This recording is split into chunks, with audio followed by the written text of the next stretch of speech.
एक बार की घटना है। महात्मा बुद्ध के सबसे प्रिय और करीबी शिष्य आनंद एक बार कहीं जा रहे थे। तभी रास्ते में उन्होंने देखा कि एक अधेड़ उम्र का व्यक्ति एक चट्टान के ऊपर बैठकर रो रहा है।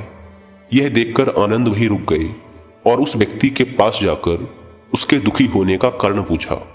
वह व्यक्ति अपने आंसू पोंछते हुए बोला, मैं यही पास के ही गांव का रहने वाला एक बदनसीब व्यापारी हूं। मैं जो भी काम करता हूं वह बिगड़ जाता है।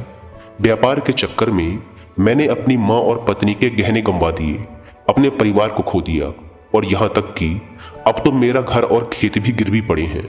मुझे तो लगता है कि मेरी किस्मत ही खराब है। उस व्यक्ति की बात सुनकर आनंद बोले, तुमसे किसने कहा कि तुम्हारी किस्मत खराब है? जरा मैं भी तो जानूं कि तुम्हारी किस्मत में क्या खराबी है। व्यक्ति बोला, पहले मैं खेती करता था, लेकिन हर साल उसमें घाटा होता था। कभी सूखा पड़ जाता तो कभी ज्यादा बारिश से फसल खराब हो जाती, कभी आवारा पशु फसल को नुकसान पहुंचाते तो कभी कीड़े मकोड़े और बीमारियां फसल को बर्बाद कर देते। खेती से मेरे परिवार का गुजारा ठीक से नहीं चल पा रहा था, जिससे परेशान होकर मैंने खेती करना छोड़ दिया और व्यापार करने का निश्चय किया। मैंने पत्नी के गहने बेचकर अपना व्यापार शुरू किया, लेकिन मेरा व्यापार नहीं चला। शुरू में तो मेरे परिवार वालों ने थोड़ी बहुत मेरी आर्थिक मदद की, मेरा साथ दिया, लेकिन जैसे जैसे मुझे नुकसान होने लगा मेरे परिवार वालों ने भी मेरा साथ छोड़ दिया और मुझसे दूर हो गए। अब तो वो मुझे देखकर अपनी नजरें फेर लेते हैं और मुझे ही अपने परिवार की गरीबी और दुर्दशा का जिम्मेदार ठहराते हैं। अब तो मुझे अपना जीवन ही व्यर्थ लगने लगा है।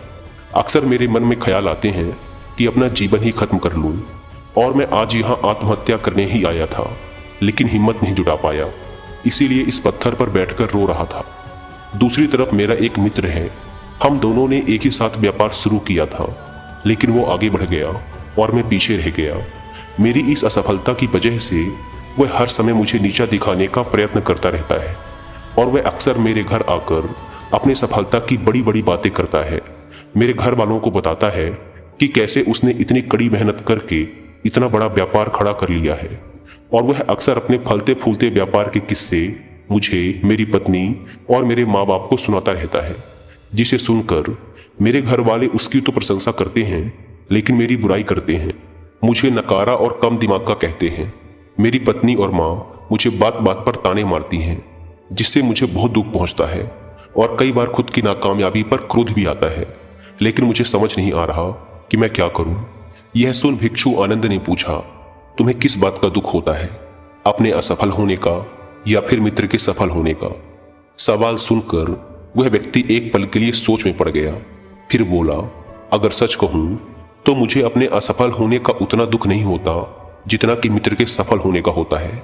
भिक्षु आनंद ने अगला प्रश्न किया, अगर तुम्हारा मित्र व्यापार में असफल हो जाता और तुम सफल हो जाते तो क्या तुम खुश होते? व्यक्ति ने कहा, हाँ, मुझे बहुत खुशी होगी। आनंद बोले, इसका मतलब कि तुम्हारी खुशी तुम्हारे मित्र पर निर्भर करती है। अगर वह चाहे तो तुम्हें खुश कर सकता है और अगर वह चाहे तो तुम्हें दुखी भी कर सकता है। तुम स्वयं से ना तो खुश हो सकते हो और ना ही दुखी हो सकते हो। भिक्षु आनंद की बातें सुनकर व्यक्ति थोड़ी देर के लिए सोच में पड़ गया और फिर बोला, आपकी बातें सुनकर मुझे कुछ आशा बंध रही है। तभी भिक्षु आनंद ने कहा, जब हम किसी से आशा बांध लेते हैं तो उस पर निर्भर हो जाते हैं, फिर हमारी खुशी और दुख भी उसी पर निर्भर करने लगते हैं। इसीलिए सबसे बेहतर है कि तुम स्वयं से आशा बांधो। जब तुम ऐसा करोगे और साथ ही पूरी मेहनत और ईमानदारी से काम करोगे तो तुम्हें सफलता अवश्य प्राप्त होगी। तुम्हें लगता है कि तुम्हारा मित्र तुम्हें नीचा दिखाने आता है, दुखी करने आता है, पर अगर ईमानदारी से विचार करो तो वह बातें तो सच्ची ही कहता है। वह अपने संघर्ष और अनुभव की बातें बताता है। तुम उन बातों से बहुत कुछ सीख सकते हो। तुम्हें तो इसके लिए उसका धन्यवाद करना चाहिए कि तुम्हें घर बैठे इतने सारे अनुभव मिल रहे हैं। तुम उन अनुभवों का लाभ उठाओ, नई शुरुआत करो, ईमानदारी से कर्म करते जाओ, हार मत मानो। एक दिन तुम्हें सफलता जरूर मिलेगी। आज तुम जिसे अपना बुरा वक्त या बुरी किस्मत कह रहे हो, एक दिन यह बदल जाएगी और इसी के साथ तुम्हारी सोच और विचार भी बदल जाएंगे। और देखना, जब तुम्हारा अच्छा समय शुरू हो जाएगा तब तुम्हारा मित्र भी तुम्हें अपनी सफलताओं की कहानियां नहीं सुनाएगा, तब वह तुम्हें अपनी असफलताओं और परेशानियों की बातें सुनाएगा, ताकि तुम उसकी बातें सुनकर भ्रमित हो जाओ तुम्हारा आत्मविश्वास डगमगा जाए और तुम गलत निर्णय ले सको। लेकिन उस समय भी तुम्हें अपनी ही बुद्धि का प्रयोग करना होगा, स्वयं पर विश्वास रखना होगा। जिस प्रकार तुम्हारा मित्र आज तुम्हें दुखी करने आता है, वैसे ही वह उस समय भी तुम्हें दुखी करने आएगा, क्योंकि जिस तरह उसे दुखी देखकर तुम्हें मजा आता है, ठीक उसी तरह उसे भी तुम्हें दुखी देखने में उतना ही मजा आता है। व्यक्ति ने कहा, आपने सही कहा मुनिवर, लेकिन मेरा सबसे बड़ा दुख ये है कि मेरे परिवार के लोग भी इसमें शामिल हैं।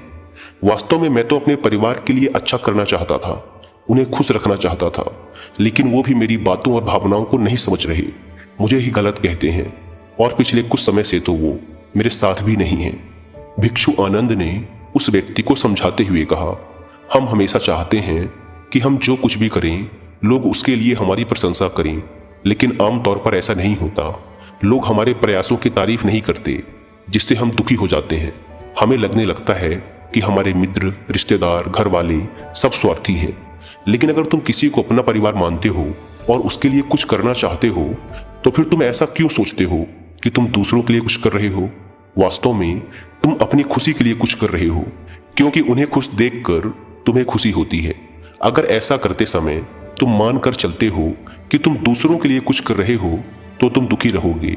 लेकिन अगर तुम्हें लगता है कि तुम स्वयं के लिए कर रहे हो, तो तुम खुश रहोगे, क्योंकि जब हम स्वयं के लिए कुछ करते हैं या करना चाहते हैं, तो हमें इसके लिए सांत्वना की जरूरत नहीं पड़ती। भिक्षु आनंद की ये बातें सुनकर उस व्यक्ति के चेहरे के भाव पूरी तरह से बदल गए।